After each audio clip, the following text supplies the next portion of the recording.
mesela inanması. Su içemedi. Evet, su içemez.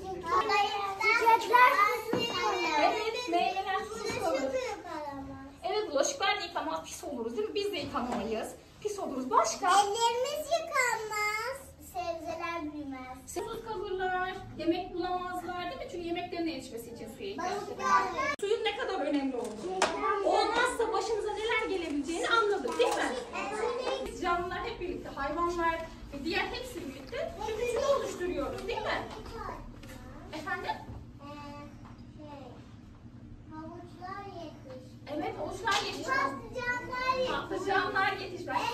Burada suya eklediğimiz şey, suyun içerisinde gördüğümüz bir bulanıklık var ya, bunlar aslında bir çamur.